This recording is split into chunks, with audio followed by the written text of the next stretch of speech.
जय गुरु जी। शुक्राना गुरु जी।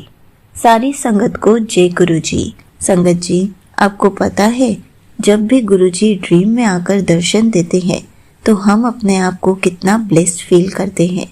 और गुरु जी हर संगत को ऐसे दर्शन जरूर दें। तो चलिए इसी पर एक आंटी जी का सत्संग सुनाती हूँ, जिसमें उन्होंने इस बात को बहुत अच्छे से एक्सप्लेन किया है। ये सत्संग पूरा जरूर सुनिएगा, आपको बहुत अच्छे आंसर्स मिलेंगे। तो चलिए आंटी जी का सत्संग सुनाती हूँ। संगत जी, आज मैंने एक सपना देखा कि घर पर एक टेबल पर गुरु जी के 5 छोटे स्वरूप रखे हुए थे और वो रेगुलर स्वरूप जैसे नहीं थे, वो थोड़े अलग थे, जैसे क्ले मूर्ति टाइप होते हैं। और मम्मी भी वहीं बैठी थी। उन्होंने कहा इन सब से क्या होता है, और मैं उनकी बात को इग्नोर करके बहुत खुश होकर गुरु जी के सभी स्वरूप को एक बार में ही चंदन तिलक लगा रही थी। चारों स्वरूप को चंदन तिलक सही से लगाया था, पर लास्ट वाले स्वरूप पर गलती से मेरा हाथ पहले आईज के नीचे नोज के साइड में लग गया था।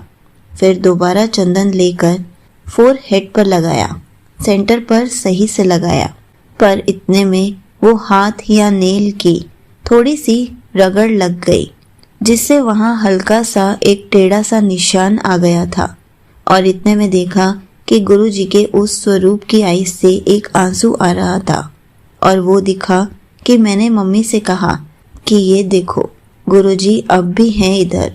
आप कहती थी कुछ नहीं होता और गुरुजी ने प्रेजेंस दिखाई, इससे मैं खुश हुई।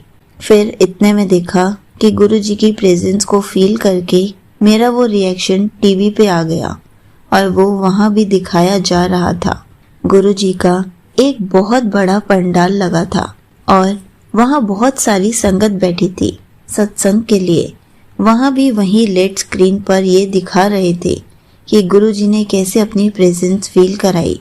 और मेरे मन में तब आया कि अब सबको ये पता चल जाएगा कि गुरुजी ने मुझे भी अपने से जोड़ा है। फिर सोचा जो होगा देखा जाएगा, गुरुजी साथ है बस। आंटी जी, मुझे इस सपने में तो खुशी हुई, पर उठने के बाद मुझे लगा ये क्या देख लिया।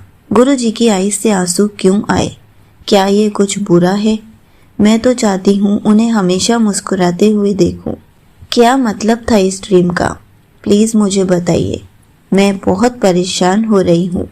यहीं पर आंटी जी का सत्संग समाप्त होता है।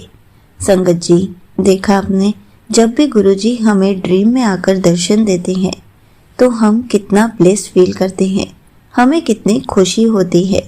और संगत जी, गुरुजी दुखी नहीं थे, उनकी आंखों से आंसू निकले थे। वो किसी दर्द के या नाराजगी के नहीं थे। वो आंसू प्रेम, श्रद्धा और सेवा से पिघल कर निकले थे कि हम गुरुजी को कितना याद करते हैं, कि गुरुजी हमें ड्रीम में आकर अपने दर्शन देकर जाते हैं। जैसे माँ अपने बच्चे का सच्चा भाव देखकर रो पड़ती है, वैसे ही गुरुजी भी रो पड़े। संगत जी, जब हम पूरी श्रद्धा से गुरु जी की सेवा करते हैं और वो सेवा भले गलती से कुछ अधूरी या बिगड़ गई हो, पर अगर उसमें भी भाव सच्चा हो तो गुरु जी का प्रेम उस सेवा को आंसू बनकर स्वीकारता है। हमें कभी भी नेगेटिव नहीं सोचना चाहिए, हमें हमेशा पॉजिटिव वे में सोचना चाहिए कि गुरु जी हमें दर्शन देके गए।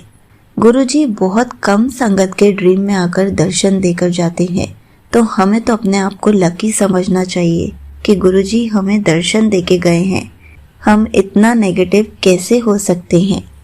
संगत जी, गुरुजी हमारी भावना से इतने प्रसन्न हो जाते हैं कि वो अपनी भावना प्रकट कर देते हैं, वो भी आंसुओं के रूप में, कि गुरुजी हमसे बहुत खुश है। गुरुजी हमारा भाव देखते हैं। गुरुजी हमें हमेशा मुस्कुराते हुए देखना चाहते हैं, इसलिए गुरुजी रो नहीं रहे थे, वो हमारे प्रेम से द्रवित हो रहे थे। संगत जी, आप खुद सोचिए, हम गुरुजी को कितना याद करते हैं, हम गुरुजी से कितना प्यार करते हैं। अगर एकदम से गुरुजी की झलक हमारे सामने आ जाए तो हम भी रो पड़ेंगे, हमारी आंखों में भी आंसू आ जाएंगे कि गुरुजी ने हमें दर्शन दिए। सेम वैसा ही गुरुजी ने भी किया। हम गुरुजी को इतना याद कर रहे थे, हम गुरुजी की इतनी भक्ति करते हैं।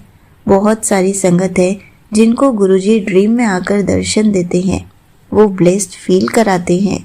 तो गुरुजी भी हमारी भक्ति से खुश होकर अपनी भावना प्रकट करके गए हैं।